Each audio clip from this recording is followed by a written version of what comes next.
vocacionado por Deus para uma grande obra.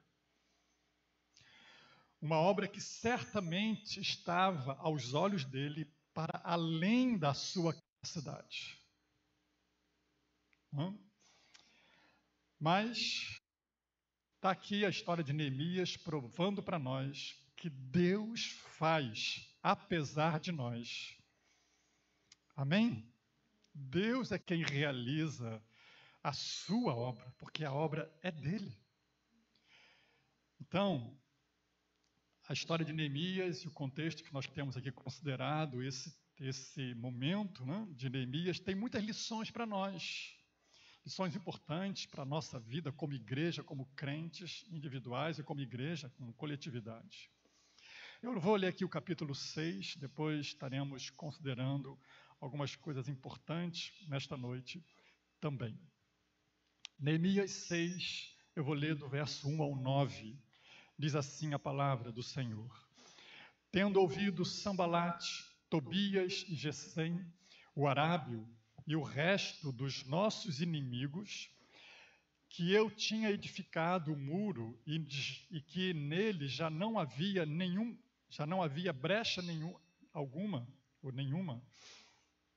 ainda que este tempo não tinha posto as portas nos portais. Sambalate e Gesem mandaram dizer-me: vem, encontremo-nos nas aldeias no vale de Ono. Porém, intentavam fazer-me mal. Enviei-lhes mensageiros a dizer: estou fazendo grande obra, de modo que não poderei descer. Por que cessaria a obra enquanto eu a deixasse e fosse ter convosco? 4 vezes me enviaram o mesmo pedido. Eu, porém, lhes dei sempre a mesma resposta. Então Sambalate me enviou pela 5ª vez o seu moço, o qual trazia na mão uma carta aberta, do teor seguinte: entre a gente se ouviu, e Gesem diz que tu e os judeus intentais revoltar-vos. Por isso reedificas o muro, e segundo se diz, queres ser o rei deles. E puseste profetas para falarem a teu respeito em Jerusalém, dizendo: este é rei de Judá. Ora, o rei ouvirá isso, segundo essas palavras. Vem, pois, agora e consultemos juntamente. Mandei dizer-lhe: de tudo o que dizes, coisa nenhuma sucedeu. Tudo teu coração é que intentais. Porque todos eles procuravam atemorizar-nos, dizendo: as suas mãos largarão a obra e não se efetuará. Agora, pois, ó Deus, fortalece as minhas mãos. Amém? Vamos fazer essa oração? Vamos fazer essa oração? Qual oração? Isso. Vamos repetir essa frase. Agora, pois, ó Deus, fortalece as minhas mãos. Agora vamos fazer essa oração. Amém? Fala isso para o Senhor. Senhor, fortalece as minhas mãos. Ó Deus, nós te clamamos. Fortalece as nossas mãos. Fortalece as nossas mãos. Há diante de nós uma obra a fazer.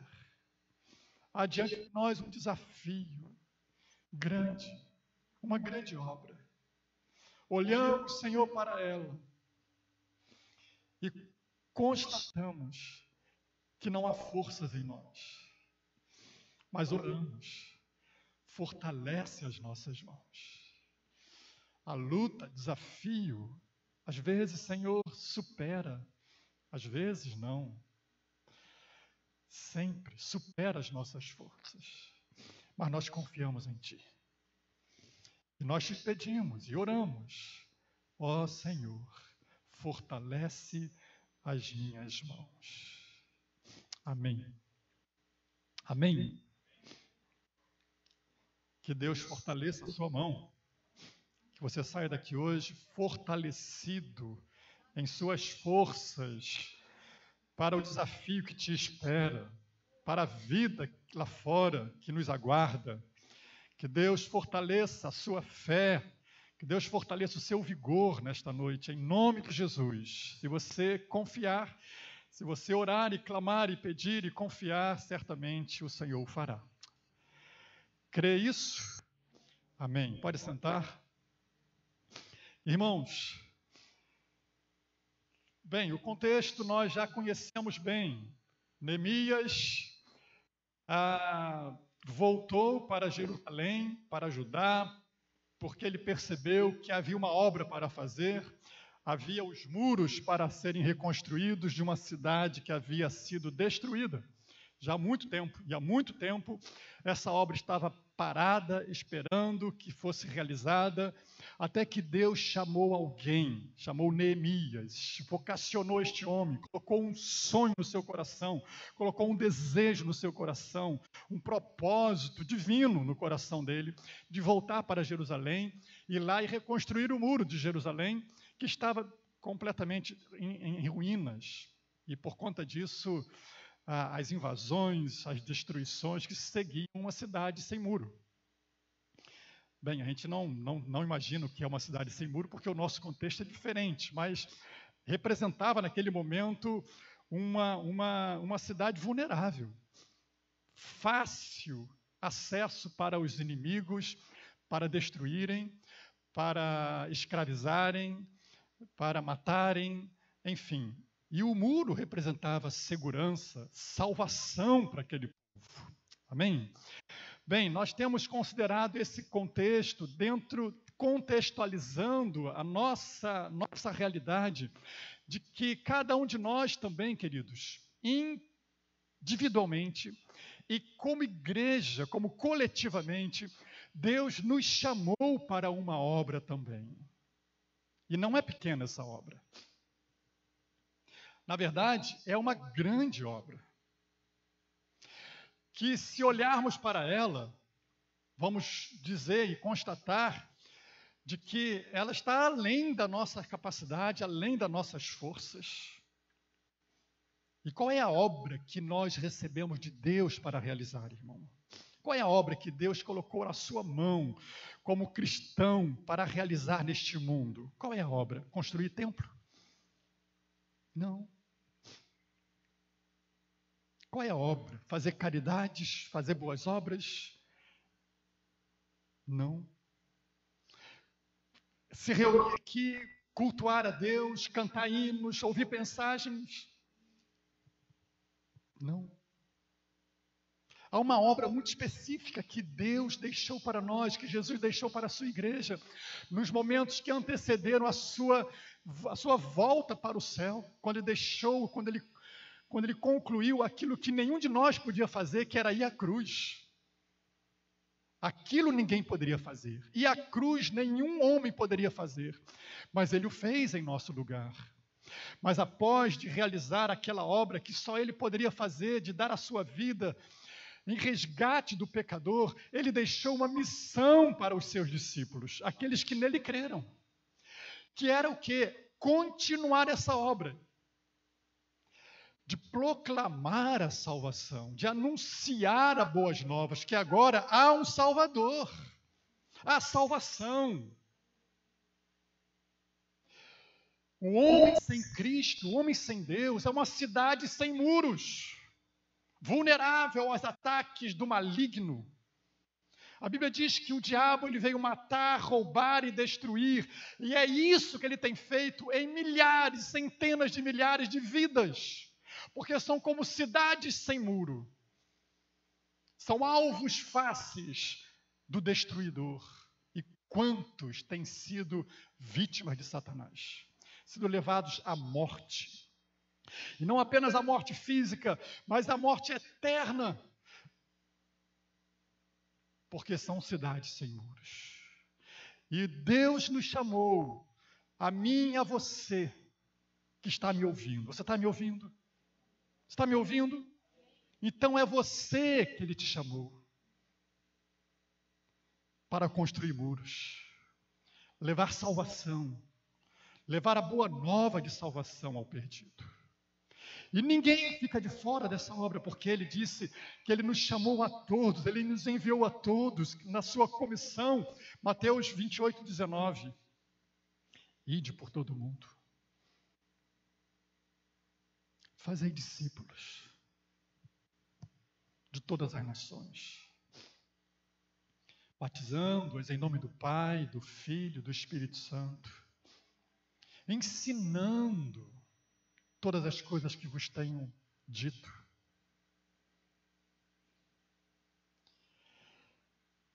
E eis que estou convosco todos os dias. Preste atenção que na sequência da grande comissão, como ficou conhecido esse texto, a grande obra, Jesus faz uma promessa. Qual é a promessa? Eu estou convosco. Por que Ele está dizendo isso? Porque Ele sabe que para cumprir essa missão, nós não temos condições de fazê-la sozinho. Está além das nossas forças, da nossa capacidade. Nenhum de nós é capaz de salvar alguém. É Ele quem salva, é o Espírito Santo que convence, é o Espírito Santo que toca o coração do pecador. É Ele, porque é obra espiritual. Mas Ele deseja usar a cada um de nós. Por isso Ele nos enviou. Por isso Ele te enviou a realizar esta obra, a construir muros. Mas Ele prometeu, eu estou com vocês. E é essa a garantia que temos de que essa obra será eficaz, de que o nosso trabalho terá resultado. A garantia que temos de que haveremos de ser bem-sucedidos nessa missão, como Neemias foi, é de que o Senhor prometeu que estará com a sua igreja, que estará comigo, que estará contigo nessa obra. Não estamos sozinhos. Amém? Não estamos sozinhos. Olha que maravilha, né? Ele diz: fazei discípulos, mas olha, eu estou com vocês. E essa é a certeza que temos de que haveremos de ser bem-sucedido nessa tarefa. Embora seja um desafio, mas há uma garantia de que seremos bem-sucedidos. Amém, irmãos? Amém? De verdade, você crê nisso? Não há sombra de dúvida. Não há como dar errado. Por quê? Porque eu sou capaz, porque eu tenho habilidades, porque eu sei fazer. Não, é porque o Senhor está conosco. Aleluia. Em todo o tempo. Agora observe que em todo o tempo, os inimigos de Neemias, Sambalate, Tobias, o Gesem e os demais inimigos, diz aí o texto, né? E os demais inimigos, porque são muitos. O que não falta são situações, pessoas e demônios que se levantam para atrapalhar essa obra. O texto vai dizer que essa turma, né, Sambalate, Tobias, Gesem e o resto dos nossos inimigos, diz aí o verso 1, quando perceberam que o muro já estava levantado, mas ainda faltava colocar as portas, eles traçam uma estratégia, porque o inimigo é estrategista, ele sabe, né, traçar uma estratégia para alcançar um objetivo final. Há 2 semanas, já não me recordo bem, que nós falamos aqui dentro desse texto aqui, nós vimos que Uma das estratégias que o inimigo usa para atrapalhar essa obra, para parar essa obra, a obra de Deus, a obra da igreja que ela tem para cumprir, quem é que lembra aqui? Deixa eu ver se eu puxo aí pela memória dos irmãos. Qual foi a estratégia, a primeira que nós tratamos aqui, de que os inimigos estabeleceram para fazer parar a obra? Alguém lembra? Hã? Pronto. Está aí, ó. Essa aí. Irmão. Parabéns. Uma salva de palmas aqui para o nosso irmão Gabriel. Olha só, rapaz. Muito bem, irmão. Muito bem. Muito bem. Poxa vida, fiquei emocionado agora. Prestando atenção, viu? Capítulo 4, irmão. Capítulo 4, verso 8. Foi o texto que nós pregamos aqui há 2 domingos. Eu sei que isso é um desafio, lembrar da mensagem do pastor de 2 domingos atrás, né? Eu sei que isso é um desafio. Pastor, já não lembro quando eu saio daqui, como você pregou? Imagina. Mas, irmãos, é importante que você grave, que você entenda aquilo que está sendo anunciado, pregado aqui. A gente não pode simplesmente sair daqui e esquecer. Não é? A gente tem que guardar aquilo que é a palavra de Deus. Amém? Lá diz, a primeira estratégia que os inimigos de Neemias utilizaram, ou utilizou, né? Foi a confusão. Semear confusão. Capítulo 4, verso 8, né? Ajuntaram-se todos de comum acordo para virem atacar Jerusalém e suscitar confusão. Se você quer conhecer uma estratégia de Satanás para fazer a obra de Deus parar, é essa: promover confusão. Quando ele consegue promover confusão, a primeira coisa, o primeiro objetivo que ele alcança é o quê? É promover o quê? Qual é o resultado da confusão, irmão? Divisão. Gerou confusão porque ele quer alcançar o objetivo dele, dividir. Correto? Então preste atenção, onde tiver confusão, tem obra de Satanás.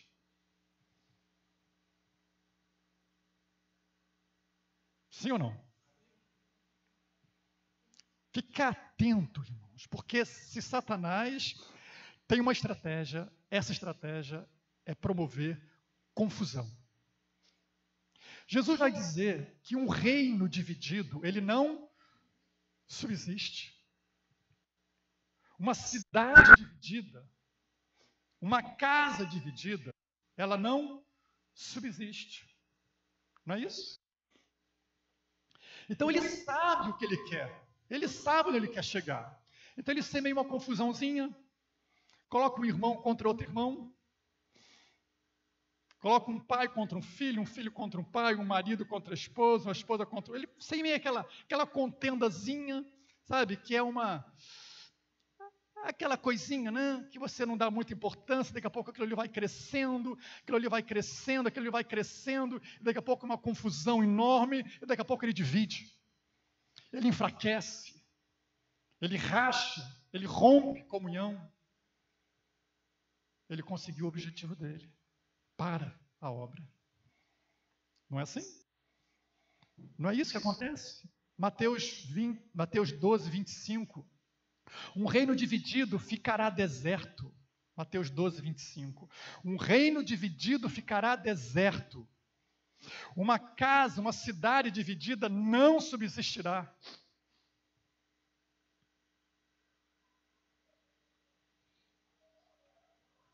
Daí, as inúmeras advertências bíblicas para que nós mantenhamos comunhão, unidade.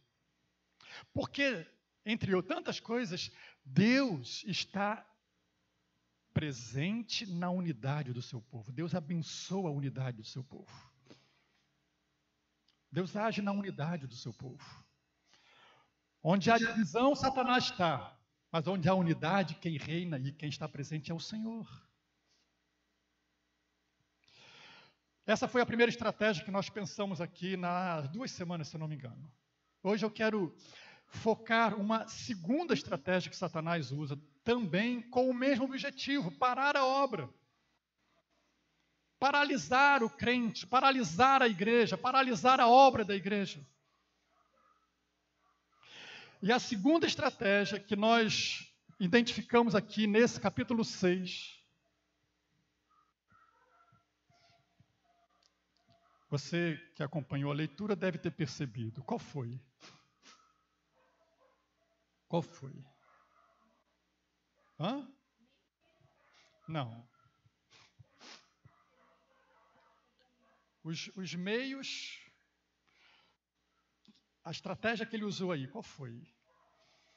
Veja só, eles se reuniram, né, os inimigos se reuniram, mandaram chamar a Neemias, né, vem, vamos nos encontrar aqui, vamos ter uma conversa, né, vamos negociar.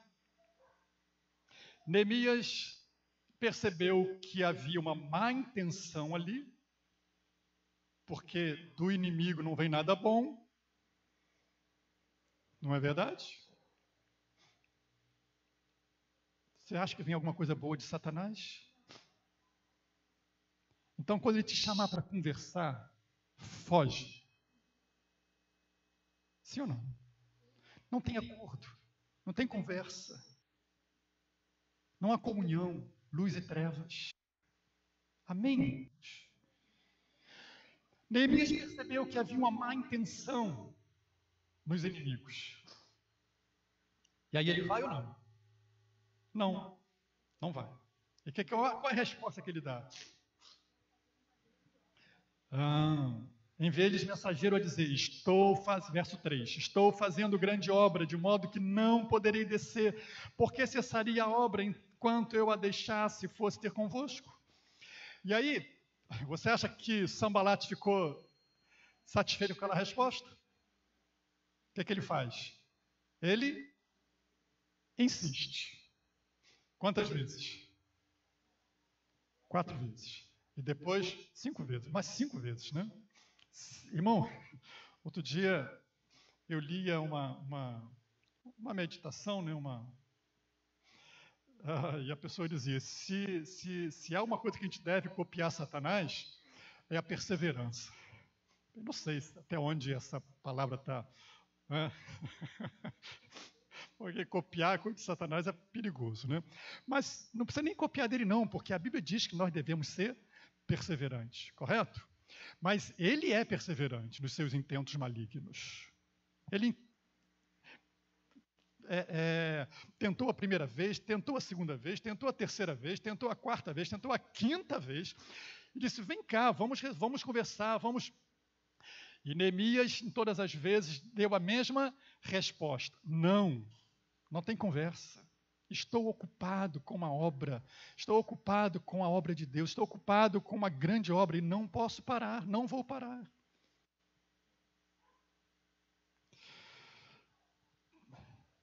E aí, ele inventa uma história, né? Ele inventa uma história. Olha, tá se falando por aí que você está querendo se levantar contra o rei, está querendo ser o rei de Judá.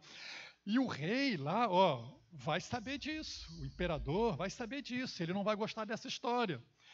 E ele não vai ficar satisfeito com isso. E ele começa a criar uma situação. Para quê? Verso 9. O que diz aí o verso 9? Porque todos eles procuravam atemorizar-nos. Quer saber da segunda estratégia de Satanás? Produzir medo no coração. Produzir medo. E quando ele produz medo, ele paralisa. Você não dá um passo quando está com medo. Certo? Não é isso? Quando está com medo, você paralisa. Produzir medo é a segunda estratégia dentro do texto que temos visto aqui que Satanás usa para paralisar a obra de Deus. Porque, veja, verso 9 ainda, né? Porque todos eles procuravam atemorizar-nos, dizendo, as suas mãos largarão a obra. Quando ele produz medo no crente, a primeira coisa que acontece é que o crente para.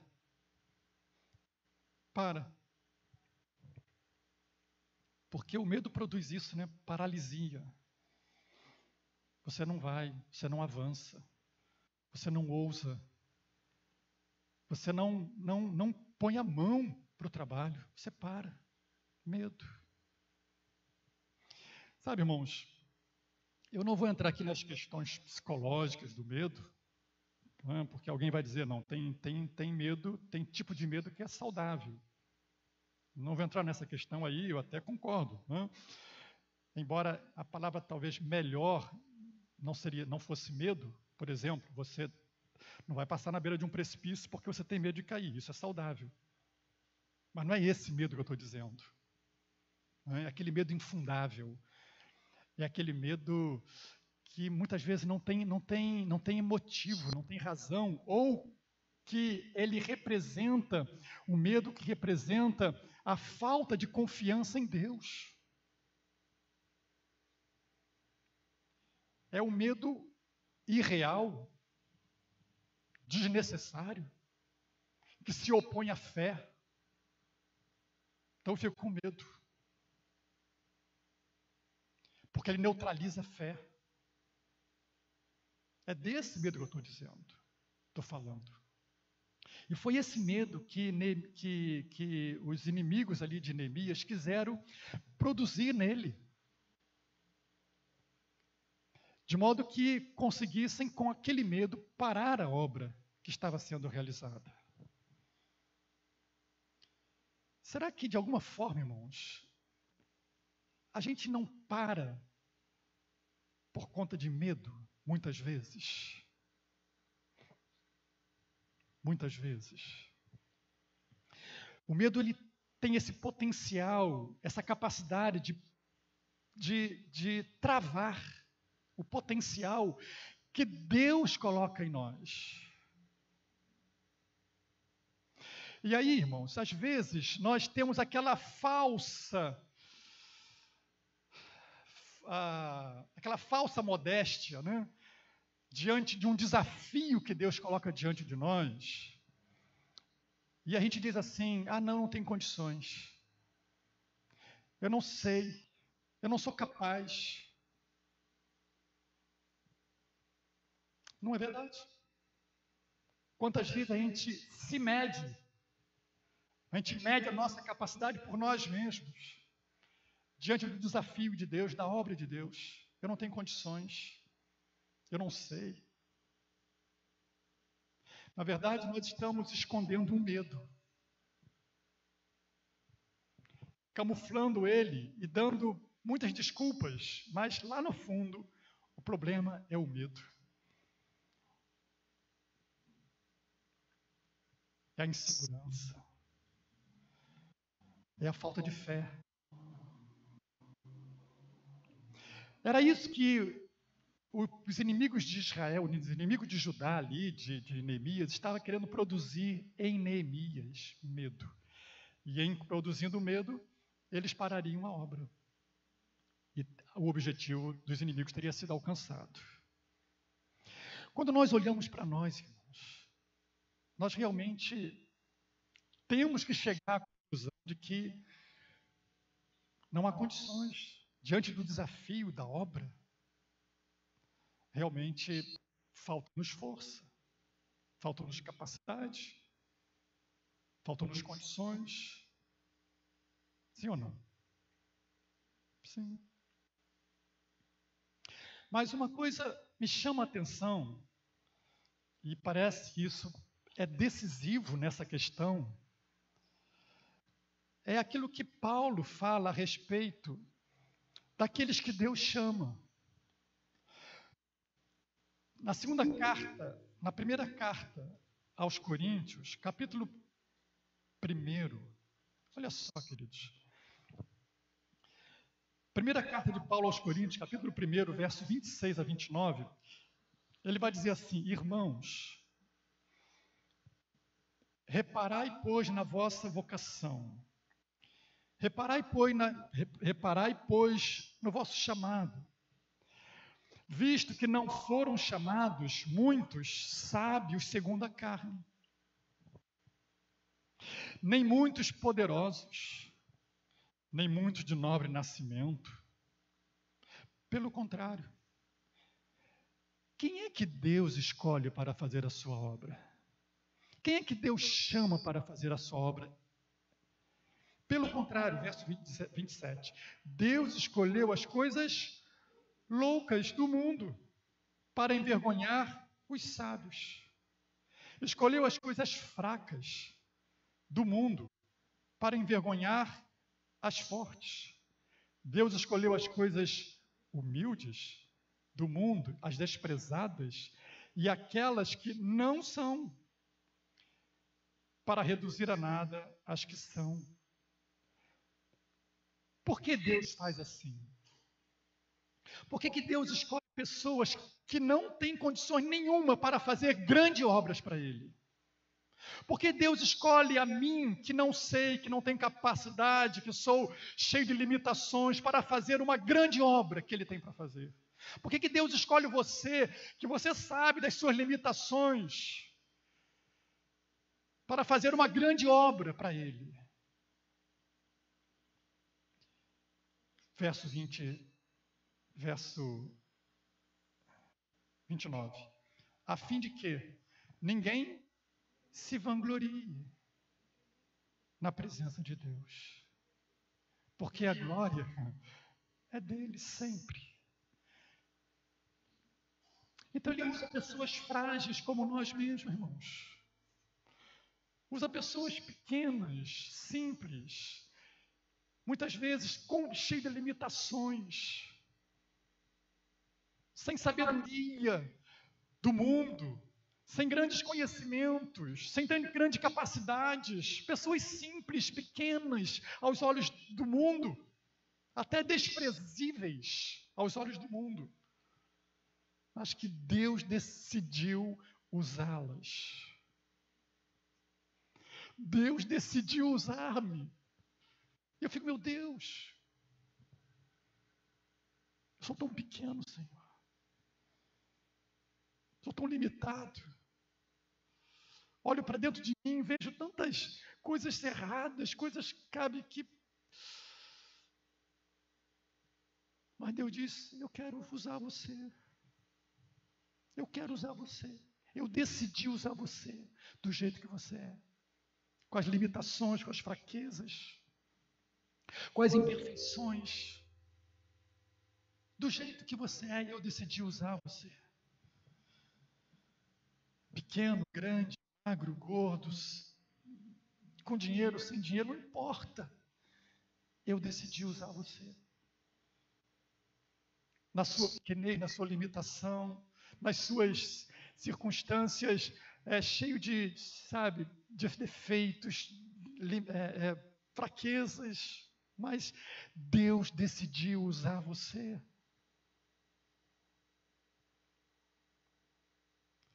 Me lembro de Samuel indo na casa de Jessé procurar um rei para Israel. Lembra dessa história, né? Jessé arrumou seus filhos, seus 7 filhos, né? Cada um mais bonito que o outro, mais alto que o outro. E Samuel foi lá para escolher um rei. E olhou para o primeiro e disse, poxa, esse aí é bonitão, ele é altão, né? Fortão, musculoso. Mas Deus disse para Samuel, Samuel, não é esse não. Nada contra os musculosos, tá? Mas não é esse não, Samuel. Você está olhando, está avaliando, com os olhos humanos. Você está aí achando que eu escolho desse jeito. Não é assim que eu olho para as pessoas, não é a aparência. Veio o segundo, veio o terceiro, veio o quarto, veio o quinto, veio o sexto, veio o sétimo, e não era nenhum deles. Samuel disse, olha, já acabaram os seus filhos. Aí Jessé disse, olha, assim, tem mais umzinho lá, É um pirralhinho. Está lá no campo, lá cuidando das ovelhas, mas ele é franzinho, ele, sabe? Falei, manda chamar ele. Manda chamar ele. Aí veio quem? O Davizinho, né? O Davizinho. Ninguém dava nada por ele.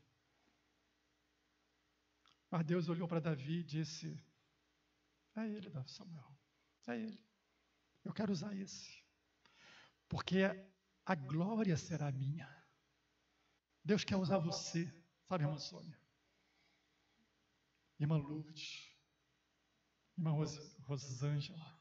Irmã Tainá. Deus quer usar você, Gabriel. Pastor Antônio. Pessoas simples. Eu. Você. Ah, mas eu não tenho capacidade, eu não tenho doutorado, eu não tenho teologia, eu não tenho cursos. Deus quer usar você. Você é o instrumento que Ele quer usar. Então diga para Ele, Deus, eis-me aqui. Eis-me aqui para fazer a Tua obra.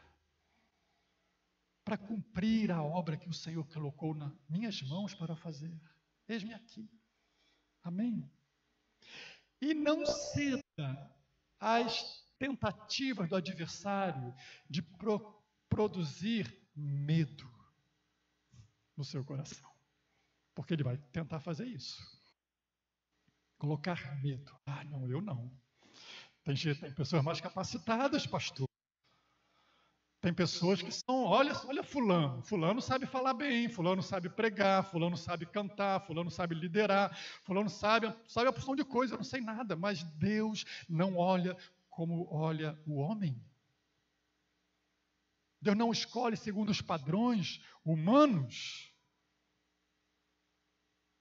Ele resolveu usar as coisas pequenas, as desprezíveis, as loucas, as que não são, para confundir as que são. Na sua pequenez, na sua pequena força, na sua incapacidade, nas suas limitações, Deus quer usar você. Amém? Mas o diabo quer colocar medo aí. Quer dizer para você, olha, você não é capaz. Você não tem condições. Não vai não vai dar certo. Não se lança na obra não. Não se dispõe à obra não. Não se apresenta como voluntário para trabalhar não. Porque não vai dar certo. Você não tem capacidade. Você não tem condições. Medo. O que ele quis fazer com Neemias? O medo é um problema sério que vem lá do Éden. A primeira pessoa que sentiu medo foi quem? A primeira pessoa que sentiu medo.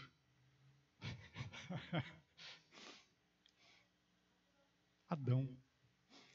Deus olhou e disse, Adão, cadê você? Estou te procurando, não vejo você, cadê você? Adão já tinha pisado na bola, né?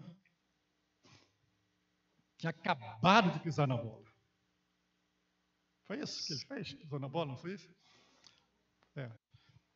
Aí Deus disse, Adão, cadê você, Adão? Estou te procurando.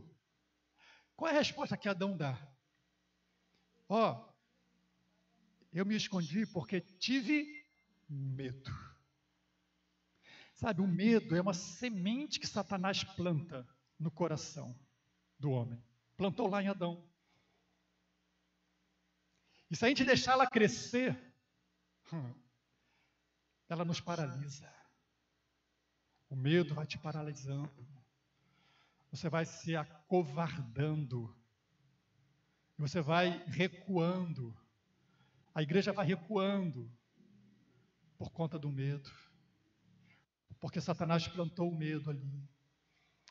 É a segunda estratégia dele, o medo. E ele foi te minando, aquele medo foi te minando, foi fazendo você olhar para si e deixar de olhar para o Senhor que te chamou.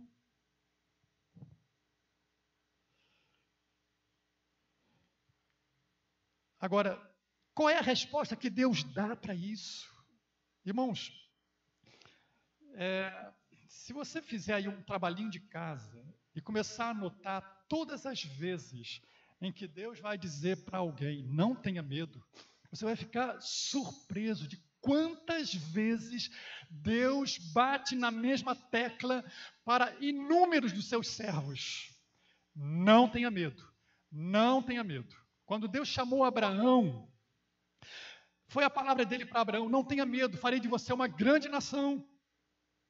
Deus, se você quiser conferir o texto, eu anotei aqui para você acompanhar, ou para colocar aqui rapidinho, Gênesis 15, 1.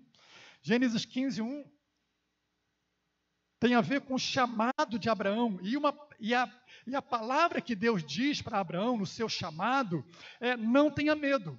Porque ele sabe que o medo é um problema sério, que Satanás planta toda hora no coração do homem.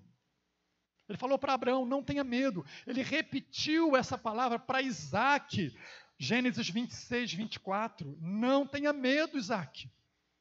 E repetiu a promessa, vou fazer de você uma grande nação. Ele repetiu essa mesma promessa para Jacó, Gênesis 46, verso 3.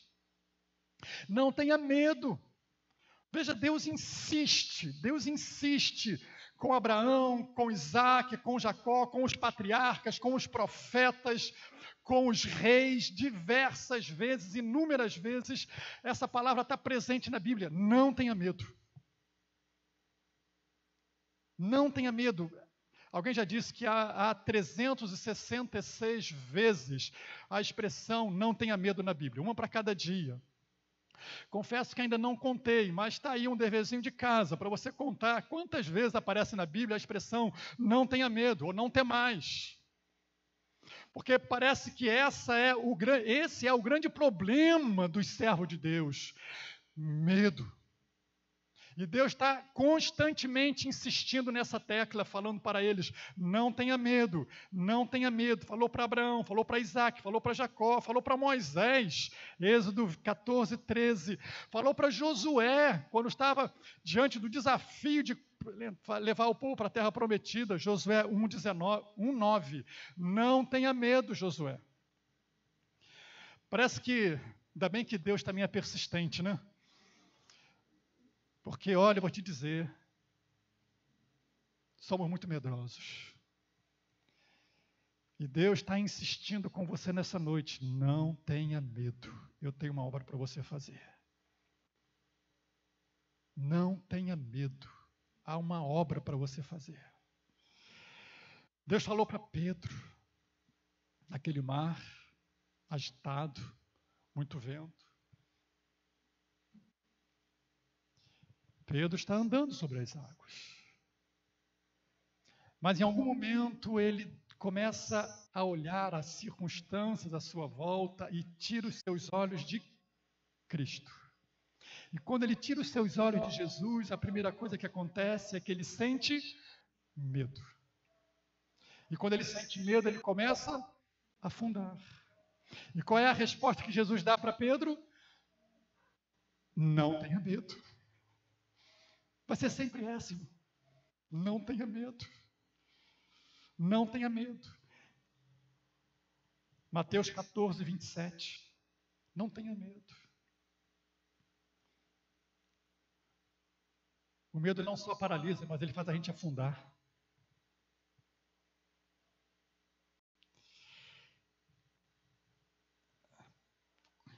Irmãos, eu sei que eu não estou aqui em uma palavra de reprovação, porque o medo está lá, foi a semente que a gente trouxe lá de Adão. A gente vai sentir medo. A gente vai sentir medo. Diante do desafio, da obra, das lutas, da dificuldade, a gente vai sentir medo. A gente vai querer dizer, não, Senhor, olha, conta comigo, não, deixa, tem gente aí para fazer. Tem gente melhor do que eu. Mas, na verdade, é aquele medo que eu estou me curvando a ele. E eu digo isso porque eu olho para Paulo, grande apóstolo Paulo, né? E Deus teve que dizer também para Paulo algumas vezes, Paulo, não tenha medo. Se você quiser conferir, Atos 18, 9. Veja, Deus disse isso para Paulo. Então, assim, eu já fico mais tranquilo, né? Porque algumas vezes, se não muitas vezes, ele já disse para mim: não tenha medo. E ele vai continuar dizendo para mim e para você: não tenha medo. O problema não é ter medo, não é o sentir o medo, o problema é se curvar a esse medo, é se entregar a esse medo, é permitir que ele te paralise. Foi o que Neemias não deixou que acontecesse. Por isso, Neemias é para nós um exemplo aqui. Não deixou que acontecesse, que aquele medo paralisasse ele. E todas as vezes que o inimigo tentou produzir esse medo em Neemias, Neemias simplesmente recusou a se curvar ao medo. Sabe, irmãos, olha quantas vezes isso está lá dito no texto que nós lemos. Verso 9, o texto que lemos, né? Porque todos eles procuravam atemorizar-nos, dizendo: as suas mãos largarão a obra. Isso vai se repetir no verso 13. Para isso subornaram, para me atemorizar, e para que eu assim viesse a proceder. Verso 14, mais uma vez o texto afirma que o objetivo daquela situação ali dos inimigos era atemorizar a Neemias. E o verso 19, mais uma vez. 4 vezes o texto aqui do capítulo 6 afirma essa estratégia de Satanás: produzir medo. Agora, qual foi a resposta de Neemias? Qual foi a resposta que Neemias deu àquela estratégia dos inimigos que estavam ali querendo produzir medo nele? Primeiro, eu diria, determinação. Observe que os inimigos foram persistentes, mas Neemias também foi determinado. Correto? Todas as vezes que vieram os inimigos dizer: olha, vem aqui, vamos conversar, o rei vai ficar sabendo, olha, a situação está ficando ruim para você, você vai ter problema lá na frente. Neemias dá a mesma resposta: estou fazendo uma grande obra. Amém? Estou fazendo uma grande obra, não vou parar. O que é isso, senão determinação? Amém? Determinação. O que Deus espera encontrar no seu povo é determinação. Amém, queridos? Paulo vai escrever à igreja aos Coríntios mesmo, né? 1 Coríntios, capítulo 15. 1 Coríntios 15, 58, um texto que as irmãs conhecem de cor. Sede firmes, determinados, inabaláveis. E o quê? Sempre abundantes na obra do Senhor. Continua trabalhando. Não para, ou não pare. Determinação. Sede firmes, inabaláveis, sempre abundantes na obra do Senhor. Sabendo o quê? Que o vosso trabalho não é vão. Vai ter resultado. Amém? Vai ter resultado. O que você fizer na obra de Deus vai ter resultado. Ah, pastor, eu sou tão pequeno. Deus quer usar você para levar essa salvação àqueles que estão perdidos. Quem sabe dentro da sua casa, do seu convívio, pertinho de você. Uma cidade sem muro. Estão sendo vítimas de Satanás. Mas Deus te levantou nesta geração, nesse tempo, como Neemias foi levantado naquele momento para reconstruir muros, levar salvação para o seu povo.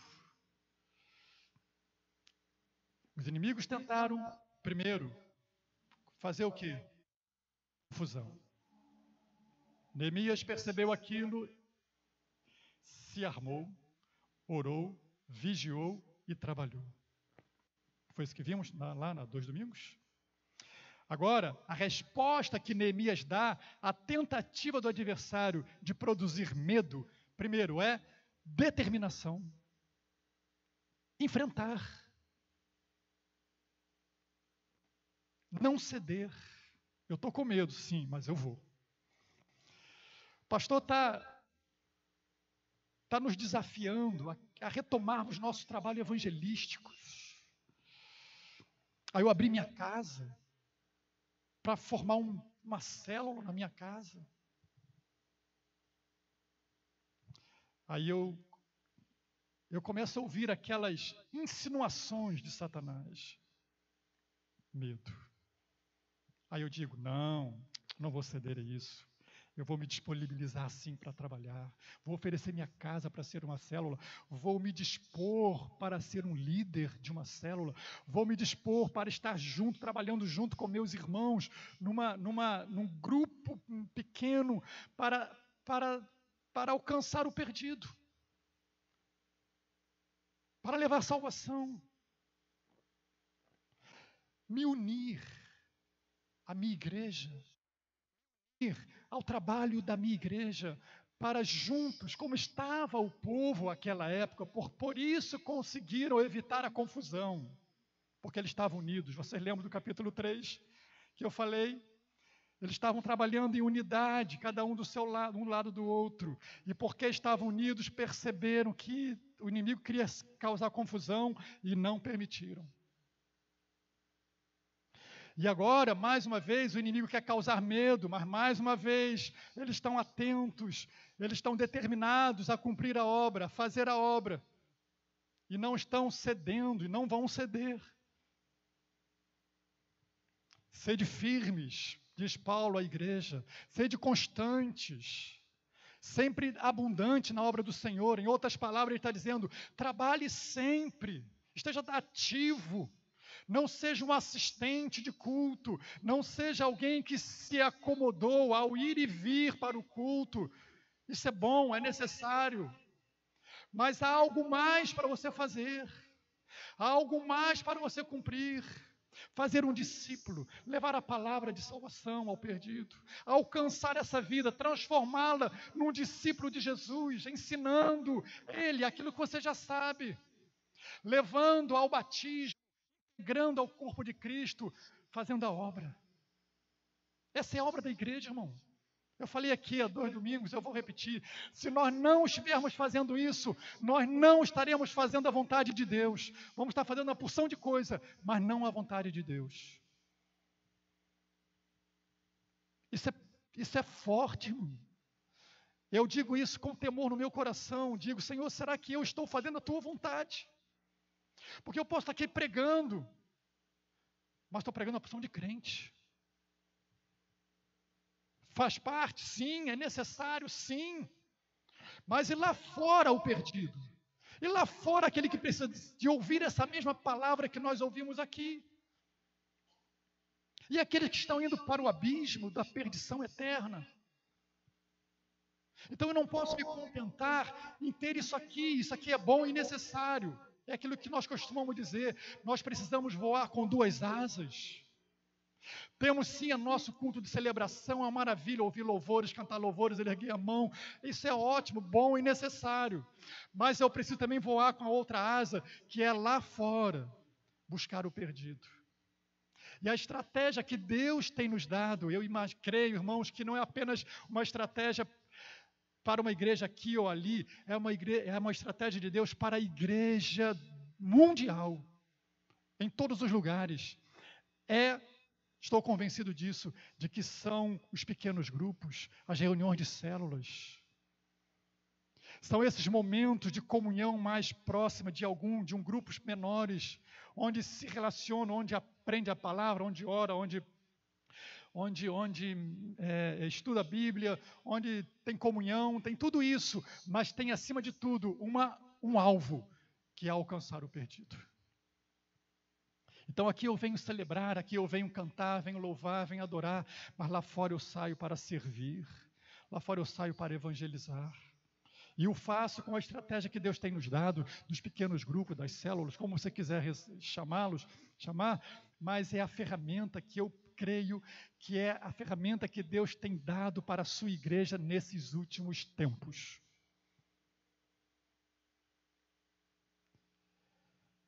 Não é modismo, não é coisa de hoje. Se você olhar as páginas do Novo Testamento, a igreja de Jerusalém, se você olhar a comissão que Jesus fez aos seus discípulos, aos 70, vai perceber que ele traz a igreja, começa a sua missão se reunindo nas casas e nos templos. No caso ali, o templo.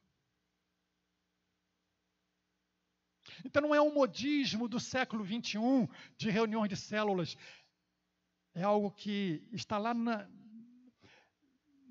no momento embrionário da igreja, quando a igreja está surgindo. Quando Jesus manda os 70, por exemplo, ele manda se reunir nas casas, de 2 em 2. A igreja em Jerusalém começa a sua obra evangelística nas casas e também no templo.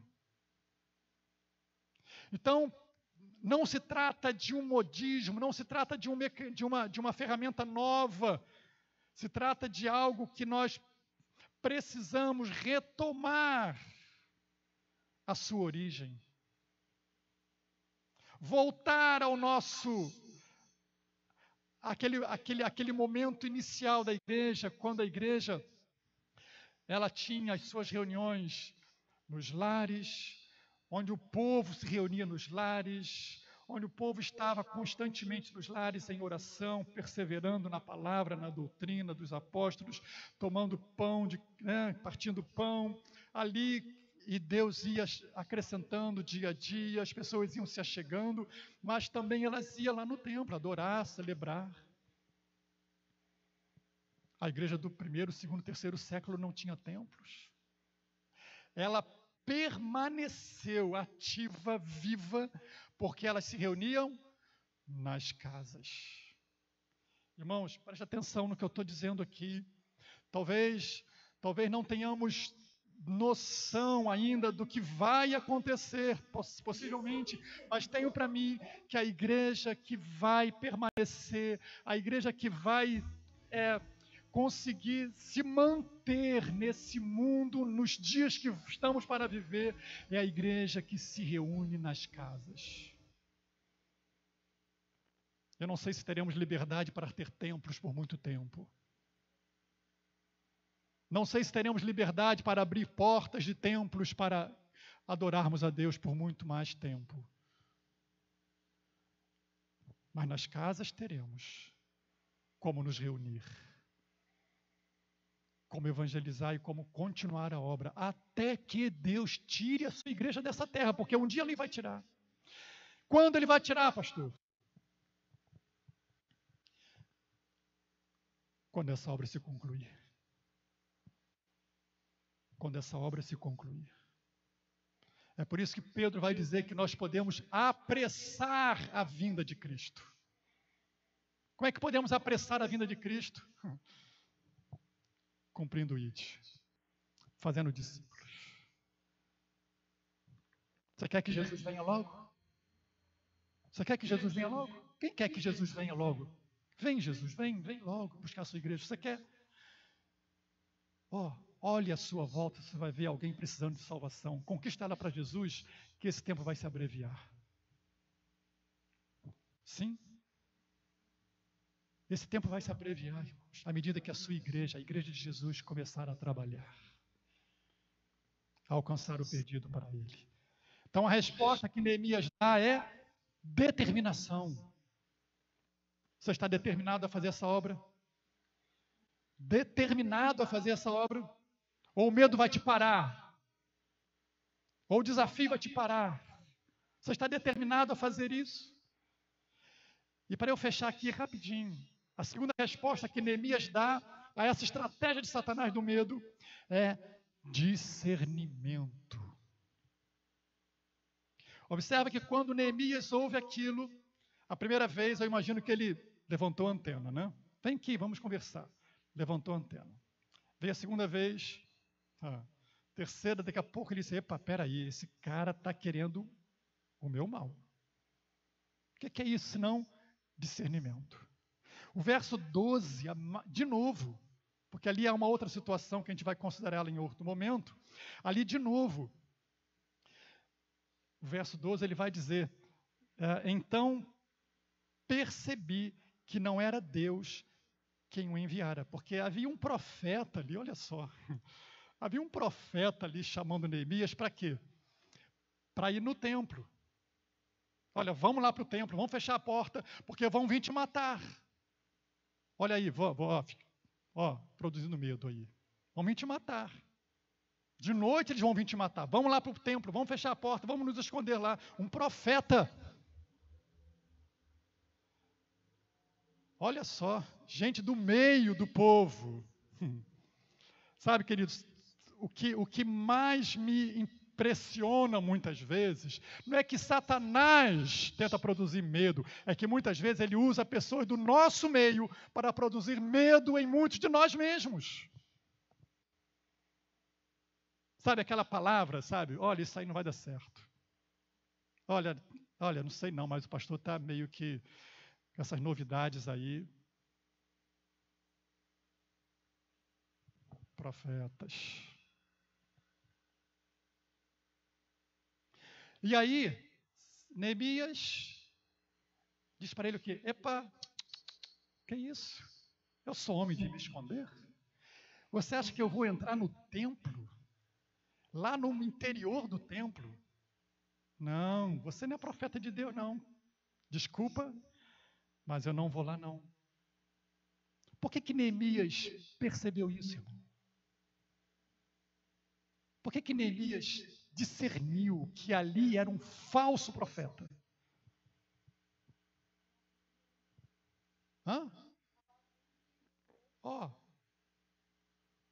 Ele sabia da Bíblia. Ele conhecia da Bíblia.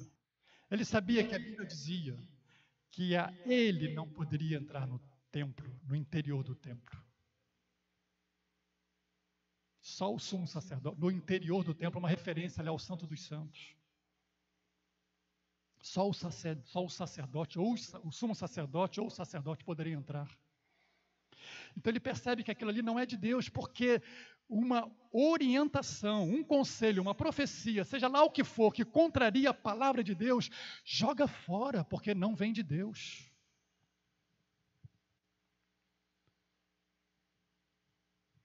Neemias discerniu. Por que ele discerniu? Porque ele conhecia a palavra. Você quer discernir as astutas ciladas de Satanás? Conhece a palavra. Ela é o meio que Deus usa para nos dar discernimento. Não é adivinhação. Você não vai adivinhar o que Satanás está usando, está fazendo, está acontecendo. Não. É discernir. E você discerne pela palavra. E a palavra é o nosso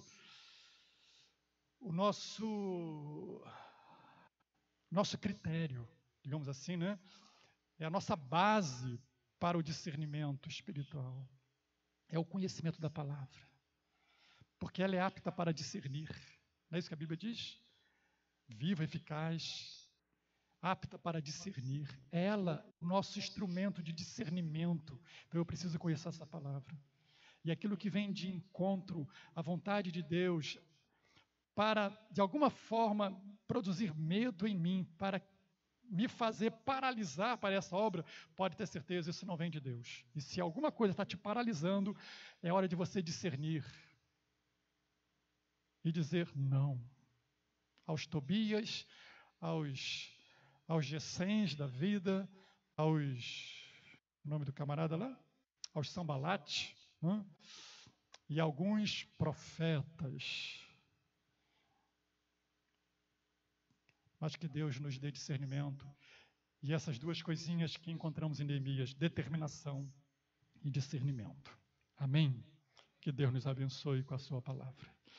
Senhor, obrigado por esta palavra, pelos ensinamentos, pelos desafios, pela história que está aqui registrada, que vai além da história que ficou há tantos anos atrás. Ela tem implicações espirituais para a tua igreja, para nós, neste dia de hoje.